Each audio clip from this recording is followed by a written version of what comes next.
join us in a moment of silence.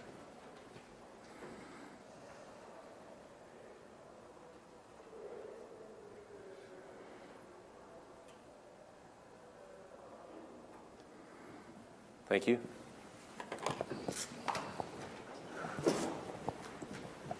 You guys must have gave him a hard time because now we got 3 cameras here too. You know, we saw that at the council meeting.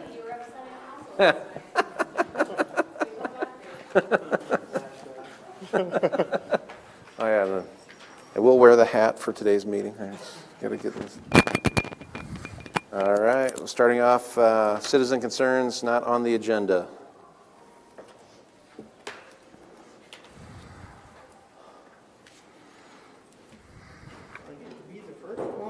Go ahead and state your name and address, and then. John Williams, 1613 West 17th Street. I believe I live in District 2, and I'm concerned with Mr. Taylor not being representing it anymore. And I'm wondering, should he be allowed to vote on anything until this is settled?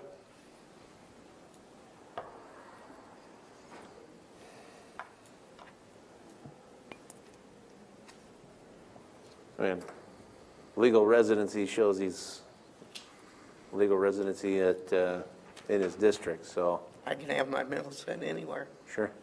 According to my mortgage broker, primary residence is one you live in up to so many days a month. And I'm not going to tell you how many. Sure. But if you look up the legal definition for it, you have to live in this house. Well, I can tell you for a fact, you don't live in that house. And I'm not going to tell you how I know this at this point. But I will I will give you something next week if you want it. Sure, because we do live in the house. Okay. We have residents. You must be a ghost then. We have legal residents, and we have the right to claim legal residence, and we do in the home. I'm just telling you what my mortgage broker told me, and, Yep. And you know, I'm I, completely within compliance with the law. so, okay. Well, I'll be back next week with my proof. Okay? So, but until then, I don't think, until you prove without a shadow of a doubt that you should be allowed to vote on anything until you prove that you were in that house. Let somebody in the house. Listen, I'm not going to allow people to come and stay with me. I didn't say stay with you, let them in the house. So what would that prove? Is there That I have furniture my- in there? Yes, there is. Is that? Okay. So, And I'll go one step further. It's my furniture. It's my bedding. It's my equipment. It's my family.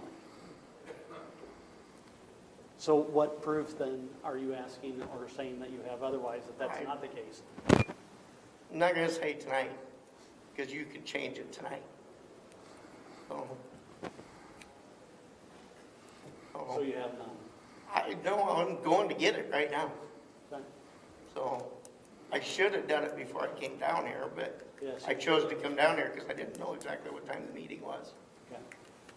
But, okay, thank you. Thank you. any other citizens to be heard? All right, moving on. Approval of the agenda. I'll move that. Second. Motion by Raddick, second by DeWitt. Any discussion? All those in favor say aye. Aye. Anyone opposed? Passes 5-0. Moving on to the consent agenda. I have a on, yep. Items 3 through 7 constitute a consent agenda of routine action items to be considered by one motion. Items pass unanimously unless a separate vote is requested by a board member. Item 3, approval of the minutes of the December 10th, 2019 meeting. Item 4, approval of claims. Item 5 from County Treasurer, A, approval of resolution for abatement of taxes for DJ. B, approval of resolution for abatement of taxes for Lake Forest. C, approval of resolution for abatement of taxes for Regency of Iowa. D, approval of resolution for abatement of taxes for Lake Forest. And E, approval of resolution for abatement of taxes for Yes Communities.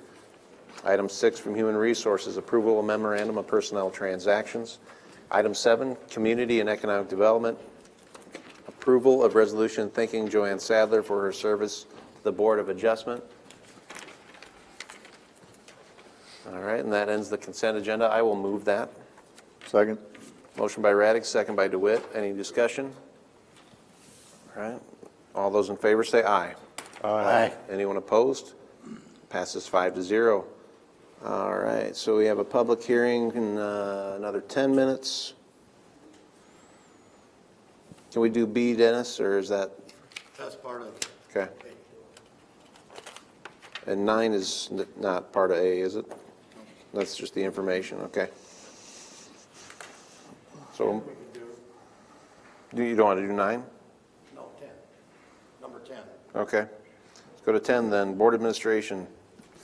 The only thing we have this week for information or thoughts for next week is possibly we're coming back for testing of the sites that's being proposed.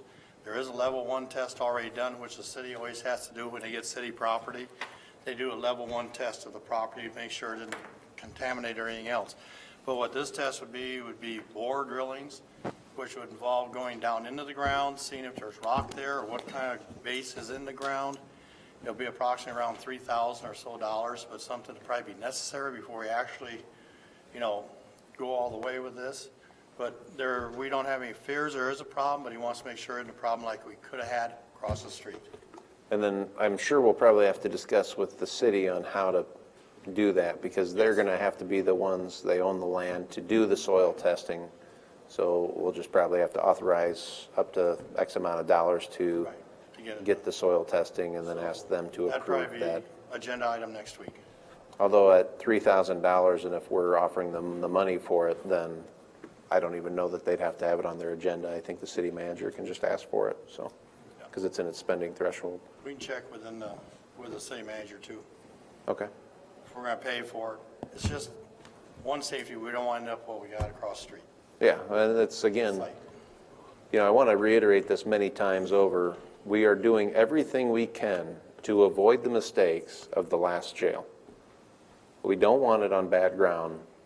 We don't want to have to deal with, not being able to, build cells, because if we put cells at this level of the jail, it would sink in the ground because there's not enough footing to support any more weight. We're going to do it the right way, and we're going to have everything up front. We're sure the ground's fine, but it's just a safety, and I think they'd agree with that too. Yes. Okay, that's all I had on that. For number 10. Any other discussion or questions on item 10? That is an information item.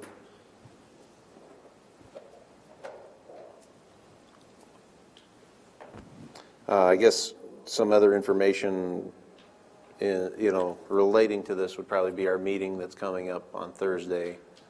Dennis and I will be meeting in the Mobile City Hall at 8 a.m. with interested citizens on basically addressing ag farm values, dollar per acre, worst case scenario costs. So you wouldn't have to leave your hometown that morning there. I do have one more thing. Sure thing. We're talking. To follow our schedule of getting a joint authority made next Monday, because the city council meets on Monday and we're also meeting on Monday, we need to pick a representative for the Board of Supervisors, which is a 2-year term, but the appointee by the board has to be outside the city limits. The city council needs to appoint somebody within the city for a 4-year term. And then jointly, we need the city and the county appoint somebody for the 6-year term, which could be anybody anywhere in the county. So everything to keep our timetable going, which we're following very well. We got the Iowa Corporation done.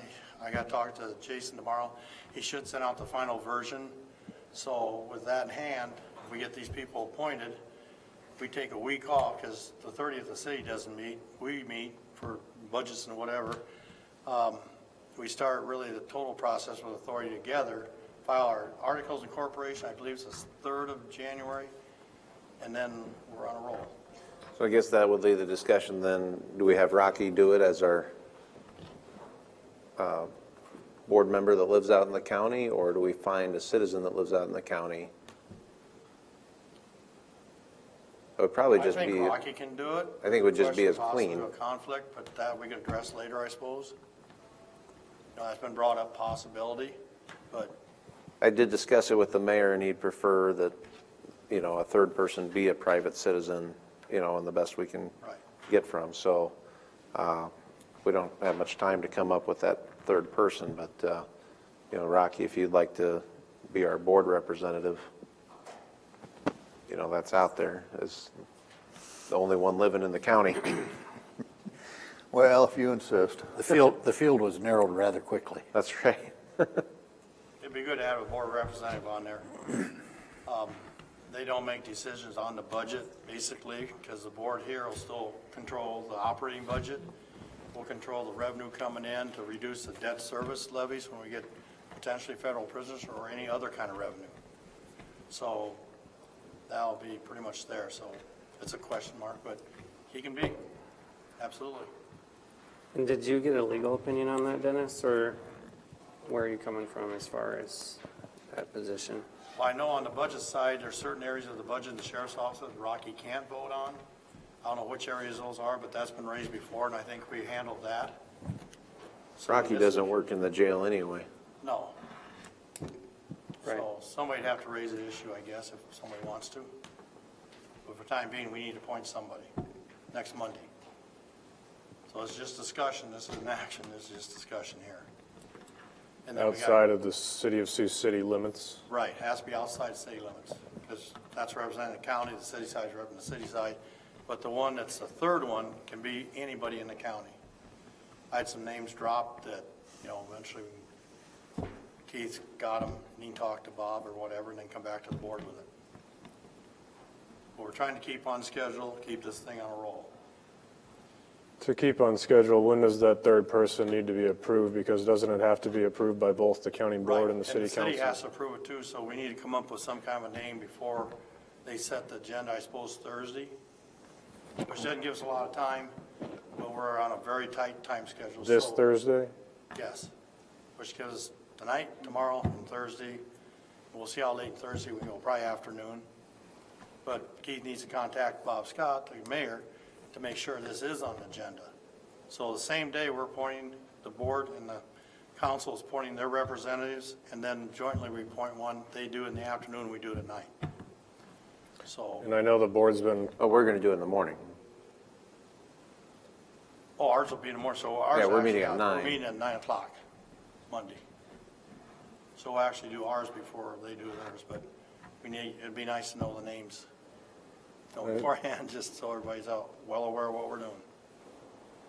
I know the board's been advised to pay close attention to this third person because they'll be appointed for a full 6-year term, Yep. making them the most They potentially be. institutionalized Yeah. member of this authority. Yep, Well, and that's where if we did pick somebody out in the county to be our board representative, then I could be the private citizen. But it could be. that was, or And the Rocky countywide could, or could be, whatever, yeah. yeah. Can you wear But- both hats? No pun intended. Sorry. Is it possible to wear both hats, to be a private citizen and yet a citizen of They this board? never excluded it in those articles of incorporation, did it? I don't think the articles or the code reference that. It just has to be someone agreed upon.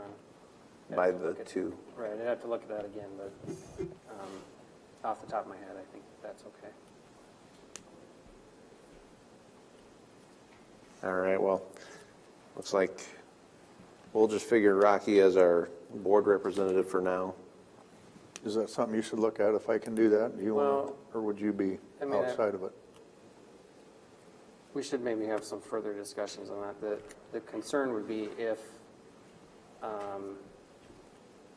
if there's an issue where you were conflicted out and weren't able to vote on an issue that the commission was deciding, then the county would effectively lose our vote on the commission for that issue. So, yes, it's mostly going to involve the jail, but you have all the sheriff's offices out there. Any decisions going forward as far as size, scope, those sorts of things will all come before the commission. So, I would tend to agree with Dennis that the issues that you'd actually be conflicted on would probably be few and far between. But if there was one where there was a conflict, then I just don't, they're having a hard time hearing you. You don't have your microphone. But basically, you do have it, okay. I honestly don't see any scenario where he'd have a conflict of interest in the jail other than if he put an office for himself out there, That's, because he's not part of the jail administration or the sheriff's office administration. And he works in this building itself, so. Is that fair to say? Yeah, I don't really, other than, I don't see anything that would, but neither do I sit in his seat and worry about the legal side of it either, so. I guess I would ask it, you at least look at it briefly and report back as soon as possible so that we can keep this thing moving. Yep, Okay, sounds good. thank you. So that section 3.2, election of commissioners, is that from Iowa code or is that just in our articles of incorporation? Maybe that's another That question. really comes right out of the code. 'Cause Okay, they if that follow- comes out of the code, then, Allers pretty much follow, because I compared what they wrote in the Article of Incorporation with the code. It pretty much follows right down the line. all right. So I got to jump back now. We got 4:45 here. Board Administration, 8A, public hearing on the proposal to enter into a loan agreement and issue bonds for the purpose of financing improvements to county roads. So we are now in a public hearing. I didn't say you said that. It's pretty bright today. You should have been able. That's right. Close to Christmas, in case you didn't know. That's right. Well, I'm here on behalf of the Sergeant Bluff Luton Community School District again.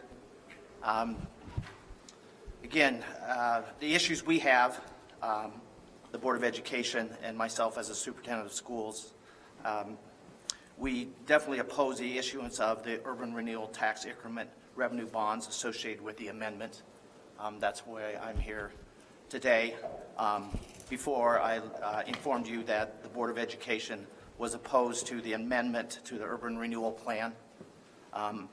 We oppose using TF Industries, a specific TIF district, as a revenue stream to fund road, bridge, and culvert repairs across the entire county.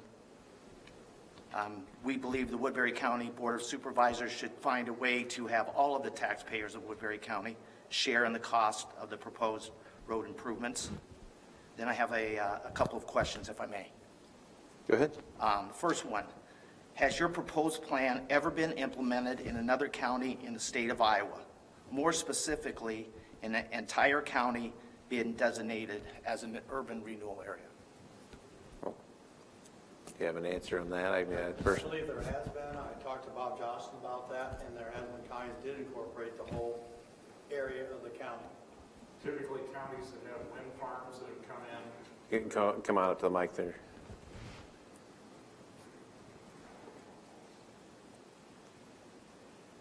Mark Nair, Woodbury County engineer. Many of the counties that have had wind farms come into their county limits have taken the steps of making their entire road system eligible for tax increment financing that would occur through that development of those wind farms as they come on board. Very similar to what we're doing with CF. Those may or may not cover more than one school district, but a number of the counties that now have those wind farms have taken that very same step that we're preparing to take. So they have specified one, a specific business to TIF? This would be my next question. Sorry, what? Do we know what counties that would include? Mark, do you know which counties? Off the top of my head, I'd have to just do a quick check for you. Okay. So we're not sure. I was thinking Calhoun and Sac, but I need to double check that for you. Okay, thank you. The other part of the plan, other than the road, is tax relief, which you included. I believe it's in your policies associated with TIF. Do you know what the total amount of tax relief included in your proposed plan? What is that amount? And along with that, how will the proposed tax relief the proposed tax relief be distributed to the taxpayers of Woodbury County? Is that by release? Operationally, how does that work? Dennis will answer that. Sure. And I'm going to give, Then I'll have a seat. That's all I have. Thank you. I'll give them a copy of this, and I don't know if I sent this to the board or not. I've gone through every year for the whole CF project. And when you talk about Grow Woodbury County, it involves more than just CF. So when I went through this, I took our obligations each year through the bond issue for the roads. And I can give you an example. For this next fiscal year 19, we're releasing 67%, 1,235,000 tax revenues. Now the next year in 20, because the principal comes on and as CF grows and the other agencies grow, businesses, we're releasing 38%. That's the lowest we'll go. Now, when we get to fiscal year 20, or 22, 23, assessment year 21, we're releasing 56%. The following year, we're releasing 73%. The following year, 77%. Following year, 80%. Now, it keeps growing as we go through, unless we have new projects. And this is the policy of the board. It is a 50-50. It's only policy. If we have a business come in that's going to, generate 500 jobs or 1,000 jobs, we may take some of that TIF back because that's the authority the board has for economic development. But for the time being, we only have 3 projects going. And after fiscal or calendar year 20, it jumps up way above the 50%. So we're giving back a lot more than the 50-50, which we could keep for other developments. In fact, we could keep 100% if we had a $1 billion business come in. The board has to judge how much TIF do they want to use to promote economic development. But lay solely with the Board of Supervisors. So when I say for next year, 19 payable 2021, $1,235,000, we get 45% of that. Sergeant Bluff School District gets about 46% of it. Then the other taxing bodies within, such as County Assessor, WIT, Ag Extension, State Levy, get their proportionate share of that release. So we are releasing, except for 1 year, above that 50%. Like I say, it could go below 50, and it could go a lot above 50, depends on economic development. And the funding of this 10 million, what percent was from the TIF? Was it 60% or 40%? From the TIF? Yeah, we had about a 60-40 split on this. Yeah, and you got 2 other projects we're funding. Dogwood Trail, CF, the AGP Road is one bond issue, and we have the CF on-site project we obligated 4 years of $200,000. And we'll be on our 2nd year, so we got 2 years left of that. But right now, we don't have any other TIF projects. Not saying we won't, because if something does come before the board, it's you gentlemen make the decision if we use TIF or not. And TIF is for economic development and infrastructure. But I'll give this to Rod here, and he can kind of look through it because the numbers get staggering when we get all the debt paid off. Give you an example, clear out in 2035, it's $10 million that we could potentially use for economic development or release it all. Then everybody gets their share of that 10 million. I won't be around then. I wish I was to see how great this really is, but I probably won't be around then. But the future's great. And this does not include AGP coming online, because they're 100% deductible or tax exempt now. Julita did a project, they have some exemptions, and there's growth. If by chance we're lucky enough to get another interchange, you're gonna see tremendous growth down there. So this is really a conservative approach here. We're gonna have growth in other areas just besides CF. But everybody's gonna get a share of it. And this is benefiting the whole county. Okay, we're going right up to the city limits. And we have approvals from everybody except Sioux City, and Dave's working on that, and we should have that. All right, any other questions or comments here? Come on, right up. Thank you, Dennis. I think you just have to be careful when we start throwing out numbers and dollars that Sergeant Bluff Community School District is going to get. That's not how school finance works. We're generated on the number of students we have, basically. So if you say, when this first came about many years ago, CF, which is great for all of us, I will readily admit that. But when you look at the dollars, and everybody said, well, it's going to be a big windfall for Sergeant Bluff School District. That's not how it works. Does our tax rate go down as valuation comes on? Absolutely. It absolutely does. But I'm here, battling for the taxpayers of Sergeant Bluff Luton Community School District. I mean, that's my job. I have to advocate for them as well. So I thank you for the time. Dennis, I appreciate everything that Dennis does. He's been very forthcoming, give us answers, lots of questions. We've met with him several times. We just happen to disagree on this issue. So thank you for your time. Any other questions or discussion? And Ron's 100% right. Even though it says tax dollars, it's just like the excise tax. We give money back on our share. School district, everybody gets their share. They actually don't get the tax dollars, it's the valuation. And it does lower, substantially if it's there. But on debt service, they can use that increment and the base, because we add together, figure out their debt levies, also their Pebble and school site. It helps their levies to reduce them. But that's it.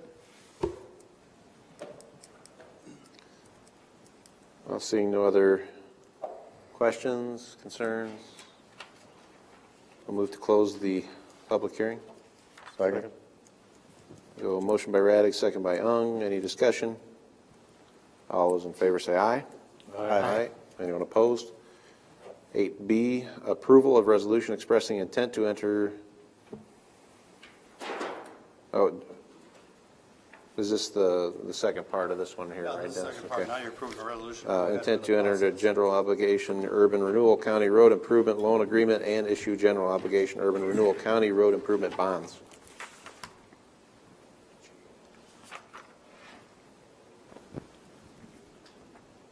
And what this will do is set in motion for our financial advisor to proceed with getting bond ratings and get going with the sale of the bonds. And he'll explain this a little bit when he comes up. You wanna? No, you go ahead and prove this and he'll explain. Okay. I'll move it. Second then. Motion by Taylor, second by Potabom. Any discussion? All those in favor say aye. Aye. Anyone opposed? Passes 5-0. Thank you. Now, All right, now item 9 from D.A. Davidson. Provide information on the bonding procedures involving the gravel project and the proposed Justice Center. Nathan Summers, it is yours. Sure. Nate Summers, municipal advisor to the county on this proposed financing. I passed out a folder for all of you to have some information that I'd like to go over. Feel free to interrupt me if you have questions along the way, but Dennis had asked me to just kind of, as this is the first time the county has really gone into the bond market to do this type of financing. I know you've borrowed from local banks in the past, but since we're going to the bond market, it's just a little bit of a different beast, so I wanted to be able to kind of explain the process and answer any questions that you all may have. So the first handout there kind of outlines the timeline for the procedure of issuing the bonds. As you can see, December 17th, we've held the public hearing. Just yesterday, Dennis, I don't know if you had a chance to share that preliminary official statement with the board yet. The folks at Dorsey and Whitney, acting as your disclosure counsel, they're also your bond counsel, but then they're acting as disclosure counsel in this case as well, have prepared a document called a preliminary official statement. That document acts as kind of a prospectus when an underwriter goes to sell the bonds to investors. That statement discloses financial, other types of operating information about the county, allows investors to make their own investment decision on the bonds. So that document technically it's a county document in the view of the SEC and other governing entities. So you all should take reviewing that document pretty seriously, make sure that there aren't any misstatements or omissions or anything like that. And that's part of why Dorsey and Whitney has been brought on as disclosure counsels, because they are experts in disclosure law. So hopefully they've made that process pretty easy, but you should still kind of go through that document and review it. And Dennis or myself would be happy to share that document with you. It should be substantially complete, but currently ready for review. The next step in the process, heading into next year, would be holding a rating call with a rating agency. The two main agencies are S&P, Standard & Poor's, and Moody's. Depending on what day of the week you ask somebody, they might have a preference as far as which rating agency you go with. Our experience has been pretty favorable with S&P with regards to counties, so that's the way we would lean. Our concept is to go to S&P, go through the rating process, and kind of see where the county lands, if we're happy with the rating, we can kind of go back to that well when it comes to the larger issuance of debt, potentially in the coming year if the referendum passes for the Justice Center.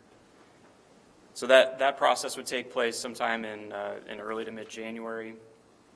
At that point, we'd also want to bring an underwriter into the fray. The underwriter would actually engage investors. A lot of these types of things would go to local banks, mutual funds, insurance companies, investment funds, that sort of thing. So the underwriter's job would be to actually purchase the bonds from the county and sell them to investors. The next step there would be actually approving the preliminary official statement, or POS, that I was talking about earlier. So sometime in mid-January, the board would take official action to approve that document. Once that document's approved, the underwriter can then take it to investors to use it to solicit sale of the bonds. The next step in the process, I've got January 28th there. The board would authorize a bond purchase agreement. That would essentially lock in the interest rates on the bonds. The rate, everything would be locked in and fixed for the life of the bonds. The next step, kind of a formality in accordance with the Iowa Code, would be authorizing issuance of the bonds. I anticipate that happening in early February, and we'd be able to close by the end of February is the current timeline. Any questions about that process? So a few extra steps from what you're used to, but I think the process and exercise will be good to have some exposure in this issue before we potentially issue some more bonds later on in the year. So were all the estimates on this done at 3%? On what, are you looking at the second page there? Yeah. Yeah, so the second page. Page second, 3. Packet that you got there says sources and uses of funds at the top. So this is kind of a preliminary bond market scenario. You can see the project fund we're pegging right about $10 million. We can refine that as needed. The interest rate, if you flip to the next page there, we're looking at a true interest cost of about 2%. Is what we're looking at, because these will be general obligation bonds. They're secured by ad valorem property taxes, essentially the most secure form of pledge of security that a municipality could make. We were talking about 3% on the potential jail financing, which would be revenue bonds. So there's a little bit of a different security, so you might see a little bit of a higher interest rate. We're also looking at a 10-year repayment on this one as opposed to 20 years on the jail, potentially. So this one we're looking at likely about 2% or so. Page 3 of that packet shows the repayment schedule. You can see the coupon rate there is at 3%. If you flip, I think it's the next page. So page 4 shows the way these bonds actually wind up getting sold to investors through the underwriter. And this is where it differs a little bit from when you walk down to the bank and they quote you an interest rate. So each of these principal amounts and the individual June 6 payments, each of those would be their own individual bond or investment. So an investor could say, I own the Woodbury County Series 2020 June 1st of 2025 bonds, and I own the whole, say they own the whole lot at $1,015,000. So the coupon, the rate column indicates the coupon payment or the interest rate that the interest payment is calculated based upon. The yield column is the actual yield to the investor, because what's happening is that 3% rate is a little bit inflated from what the general market rate would be. So because of that, the investor is actually paying the county a little over 107% of the face value of the bonds. So if you flip back to the first page, on that sources and uses of funds, the second line item there says premium. So when we talk about original issue premium, $648,000, that's additional premium that's being generated from the sale of the bonds because of that interest rate coupon payment that's higher than what the market would otherwise usually demand. So the county is being compensated for that. And there are reasons that investors would want to have that higher coupon. A lot of tax strategy and things like that come into play for investors, but that's generally how these bonds would be likely be marketed, would be with a little bit of a premium structure in there. So all that being said, like I said, the project fund, we're aiming at about $10 million, and Dennis and I can work to refine that as needed. But that true interest cost on page 2, it's six lines down, 1.93%. That true interest cost calculation kind of brings the coupon payment and the yields and the premium, and it kind of puts it all together into a calculation. That's how it comes out to what the county is actually paying if the county would hold or have the bonds be outstanding to maturity. So that's a rundown of generally of the numbers. Any questions on that front? The next packet there is from S&P Global Ratings. This is actually for Warren County, who recently issued about $10 million worth of bonds. Their project was E911 communication system upgrades. But I just wanted to give you kind of an example of what you would receive from Standard & Poor's when you go through the rating process. They'll make kind of a write-up of credit positives, credit negatives, and wind up giving you a credit rating. Just for reference, Warren County came out with a AA rating, which with S&P it'd be AAA, AA plus, and then AA. We're estimating the county would probably wind up in that AA, perhaps AA plus sort of range as well. The last page in there kind of outlines the, going back to the jail project. We don't need to beat a dead horse if that's already been discussed by Dennis, but happy to answer any questions from the financing side of things as well.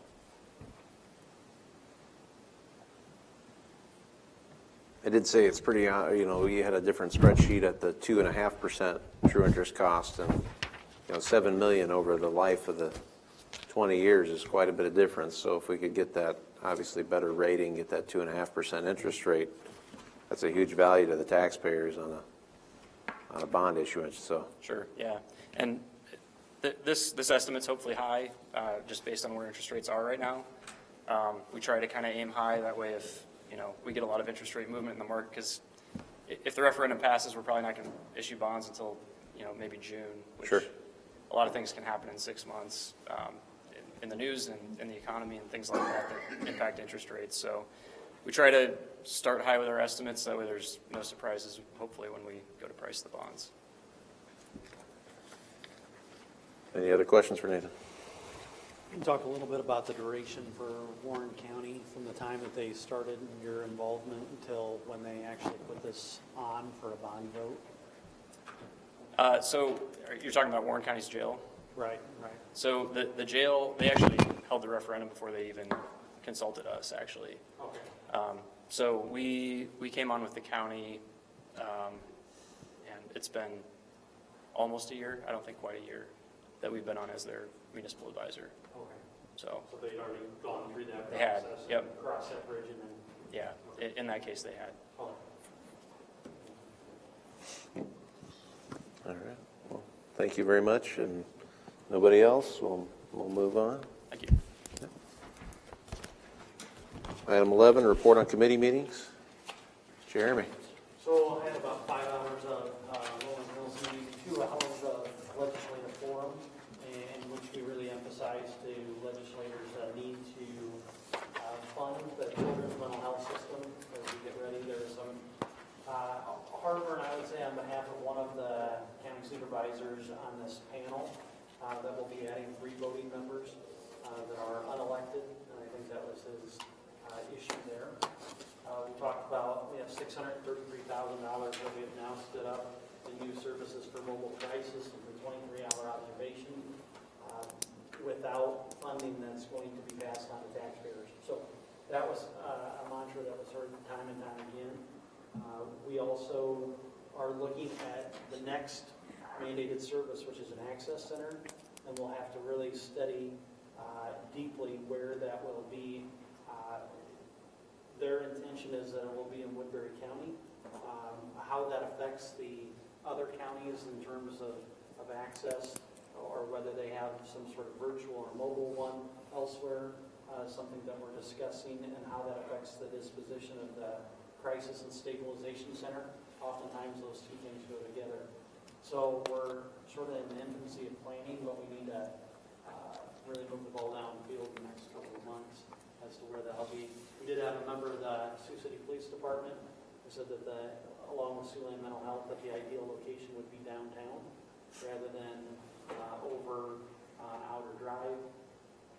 But we have to just wrestle with the fact that we have this existing building and that there's a relationship right now with Sioux Rivers in that building, as we look to whether that could be added on or doing something otherwise. So more to follow. There are also some breakups going on in other regions. And so with that, Sioux Rivers is gaining a couple of counties, and Rolling Hills has had a couple of counties looking to see if they can potentially be accepted in the future. So with that, I think the general tone and tenor of the board is it took us a year to a year and a half by way of process, and so we feel in a good and settled space right now, and so that's kind of where we're going. Who did you say is gaining counties? Sioux Rivers. Really? Okay. And Rolling Hills, potentially. Potentially. Yeah, potentially, but I think that's something that, having had the addition of Woodbury doubling its size, that I think wants a slow and steady pace. Slower and steadier than they did with us? I don't know if you could go slower and steady, but, yeah. It's more to follow. And then Dawn is working with budget this week, and will be in touch and in tune with Dennis in terms of how that'll affect our ask.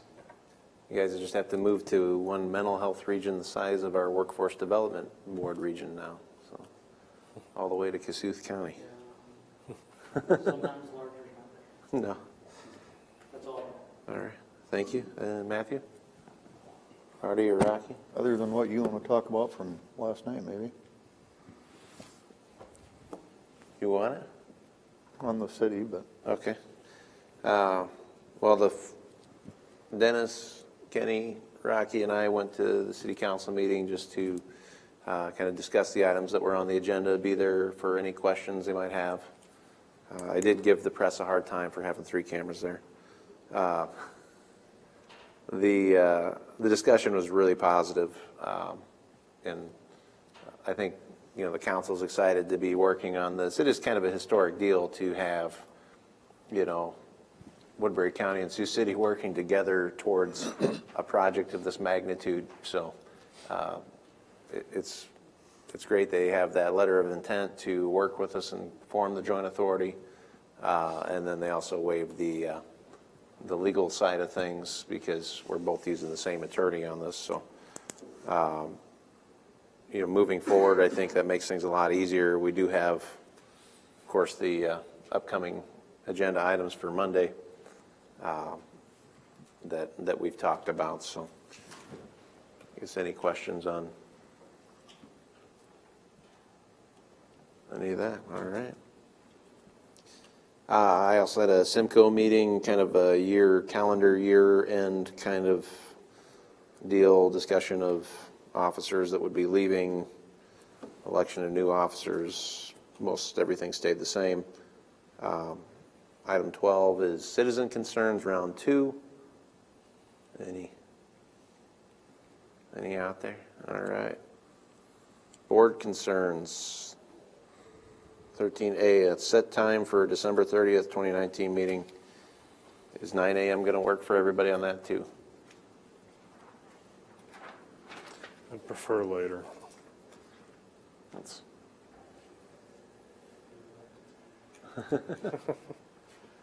for me, I kind of have to do 9 a.m. because it's like the busiest time of year and I work 10 to 9, so.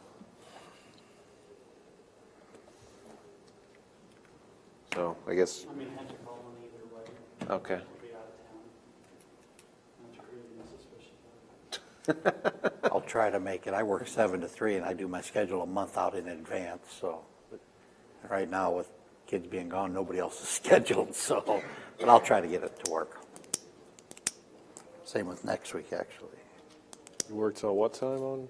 9 p.m., 10 a.m. to 9 p.m. 9:30 p.m.? Good? No. Yeah, I guess. Midnight? I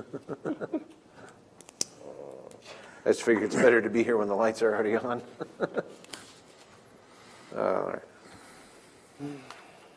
And then time for January 2nd, 2020 meeting. We talked about 4:30 the standard time. Thursday, 4:30, work for everybody? That day I'm off, so it's fine with me. Okay. We could do 9 a.m. that day. Okay, so, got them? What's the second? 4:30. Will there be budgets before or after? I think we have budgets a little bit on both, but on the 30th, we can't have too much on there because that's got to be a, 30th, we won't do a You whole gotta lot. get to work. Might be some one-liners, but I need to get the payroll consolidated as soon as they get them done.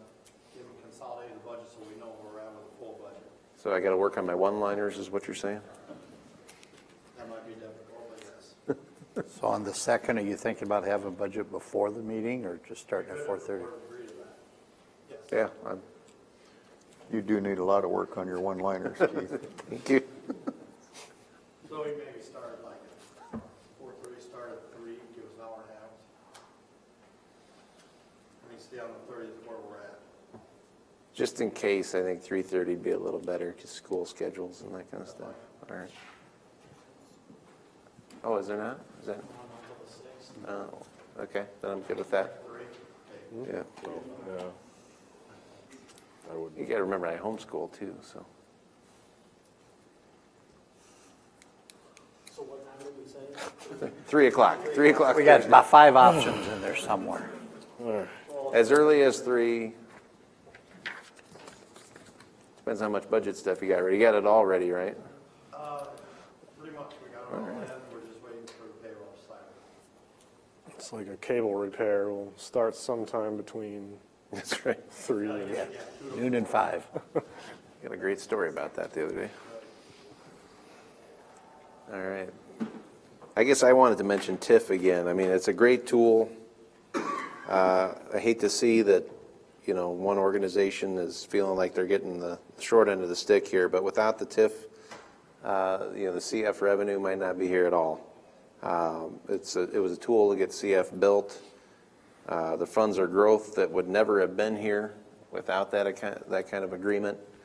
And as things are released, that's still money that wasn't there before that project. So it's a net win for everybody in our community when we have TIF used on these projects.